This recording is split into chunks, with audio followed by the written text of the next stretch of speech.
Jadi persis banget hari ini kita mengalami koreksi teman-teman ya. Setelah video terakhir gue memang bilang bahwa ini benar-benar tentatif banget nih ya. Kalau misalnya kita lihat dalam segi jangka lebih pendek, ini benar-benar ketika kemarin harga Bitcoin di level 38 ya gue udah bilang bahwa ini kita menyentuh double top ya, double resist. Dan saat ini sebenarnya memang kita nggak tahu arah Bitcoin tuh ke arah mana untuk jangka pendeknya ya.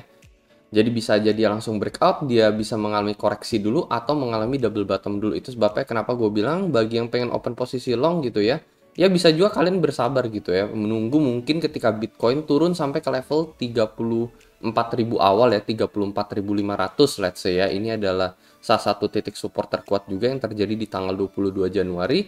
Bisa juga teman-teman ya buat yang sabar aja, tetapi buat yang mungkin bener-bener pengen langsung long aja, yaitu SL-nya harus agak tinggi sedikit, yaitu di level 13 persenan gitu ya, sampai menyentuh level 33.000 awal. Itu adalah stop loss yang cenderung oke teman. Dan waktu itu harga Bitcoin ada di level 38, berarti sekitar 14%. Kalau saat ini sebenarnya bisa juga teman-teman strateginya sama teman, cuman saat ini lebih dikit aja teman-teman, yaitu hanya sekitar 10%. Jadi agak riskan sedikit kalau misalkan kita open short, kalau misalkan kita nunggu itu beda cerita teman. Kalau misalkan kita nunggu kan kita bisa aja jaring di level 34.1 kalau dia menyentuh teman ya. Secara memang jangka panjangnya itu naik gitu. Itu sebabnya kenapa gue nggak menyarankan untuk short gitu, untuk main jangka pendeknya. Karena benar tentatif dan kita nggak tahu apakah dia itu bisa double bottom seperti ini atau tidak sih sebelum dia bakalan naik ke level 44 lagi. Terus kalau misalkan kalian pengen open long atau open short ya kalian bisa daftar melalui BingX teman. Di sini kalian juga bisa melakukan copy trade. Saat ini lagi ada kompetisi perdagangan trading teman ya. Dan hadiahnya sampai ribuan USDT. Kalian bisa dapatkan ekstra bonus $120 dengan mendaftar di link di deskripsi di bawah menggunakan link referral gue. Gue juga sering ngadain kompetisi trading seperti ini biasanya sebulan sekali. Dan hanya khusus referral gue aja yang bisa ikutan kompetisi ini dan mendapatkan hadiah hingga ribuan USDT.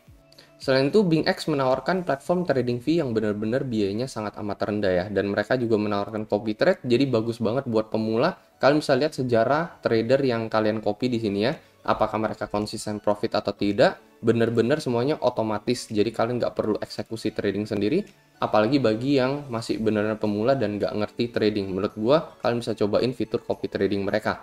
Nah, kalau misalnya kita lihat dari time frame satu hari memang udah cukup sehat juga karena kita mengalami sedikit koreksi di sini. Dan kalau misalnya bagi yang nanya gitu ya, kenapa nggak langsung misalkan langsung break lagi di bawah level 30 gitu ya, mungkin ya dari beberapa channel lain atau referensi lain juga ada yang bilang kalau misalkan kayak kita misalkan breakdown di bawah level terkuat ini di level 36 ini bisa memicu kita itu balik ke level 31 ya atau ke level 30, intinya breakdown dari support terkuat kita yang ada di tanggal 24 Januari karena sebelumnya kita sudah mengalami breakdown ini teman ya. Dan biasanya gitu ya, kita ngomong probabilitas lagi ya, secara 70% ya, ini kan dari time frame satu hari ini kita udah mengalami breakdown di sini teman ya. Jadi ini kita udah mengalami breakdown dari time frame satu hari. Itu sebabnya kenapa 70% kecenderungan biasanya kalau misalnya kita udah mengalami breakdown seperti ini untuk next konsolidasi teman biasanya cenderungnya itu double bottom ya, cenderungnya itu double bottom lalu kita mengalami up teman. Itu memang terjadi banyak banget lah di grafik time frame 4 jam yang lebih kecil ya, nggak usah ngomong harian, lebih kecil juga biasanya terjadi rata-rata pola itu memang seperti ini teman-teman ya. Nah, kalian bisa lihat seperti ini. Jadi cenderung dia itu up gitu. Jadi memang setelah dia breakdown, dia maybe W pattern, abis itu dia langsung going up seperti itu. Ngomongin jangka pendek juga ini bisa ada contoh teman-teman. Contohnya ketika di tanggal 15 November ini kita breakdown, kita konsolidasi teman-teman. Setelah itu breakdown kedua, biasanya breakdown yang kedua ini dia itu lebih cenderung kuat gitu ya dibandingkan breakdown yang pertama. Itu sebabnya kenapa dari time frame satu hari kalau misalnya kita ukur di ini adalah breakdown yang pertama ya dari Desember ini ya 4 Desember kita mengalami breakdown pertama, konsolidasi kita breakdown kedua. Itu sebabnya kenapa breakdown yang kedua ini tuh menurut gue itu lebih cenderung kuat gitu. Ibaratnya kemungkinan besar secara probabilitas 70% bahwa kalau misalnya kita pun koreksi ini paling kita double bottom aja di level 34 dan kita nggak break di bawah level 33.000 ini. Ini adalah salah satu titik support terkuat untuk Bitcoin. Karena memang ini udah ada breakdown yang kedua dan bukan breakdown yang pertama gitu ya.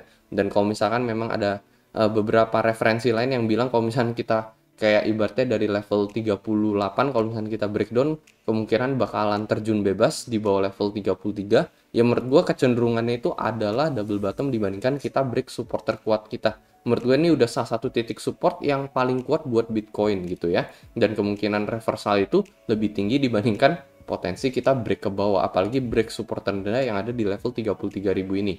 Jadi untuk saat ini benar-benar menurut gua penentuan banget. Apakah ini kita udah koreksi selesai atau belum sih gitu ya? Apakah kita akan terpicu untuk masuk ke dalam area 34.000 lagi gitu ya? Menurut gua kalau misalkan dia masuk ke area 34, let's say dia turun lagi, dia breakdown, menurut gue ini benar-benar bagus banget momentumnya buat long ke atas teman ya.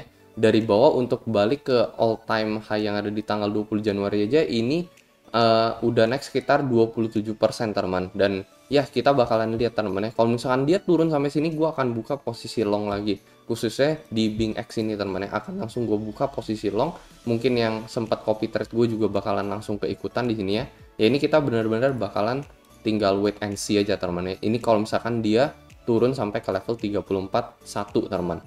Untuk nge-short sangat amat bahaya karena memang cenderung potensi jangka panjangnya itu adalah mantul teman. Apalagi kalau misalnya kita lihat di dalam time frame 1 minggu kita belum mantul sama sekali teman. Paling cuma ada 1 minggu candle hijau lah teman ya. Cuman ya saat ini terakhir juga kita 1 minggu candle hijau di bulan Desember tanggal 6. Ini juga satu candle hijau, ini satu lagi. Biasanya kecenderungan itu kita akan membentuk 2 candle hijau gitu ya. Kalau misalkan apalagi sebelumnya ini semuanya satu gitu, dan kita bener-bener udah kayak falling wedge banget ini ya, dan bener-bener belum mantul sama sekali. Jadi kecenderungannya saat ini bener-bener OTW mantul dalam beberapa minggu ke depan. Itu sebabnya kenapa memang untuk nge-short sangat amat bahaya, mending nunggu dia turun membentuk double bottom sebelum kita ngelong lagi. Itu aja teman ya, paling untuk video kali ini, semoga bisa membantu, dan seperti biasa sampai jumpa di next video. Dadah.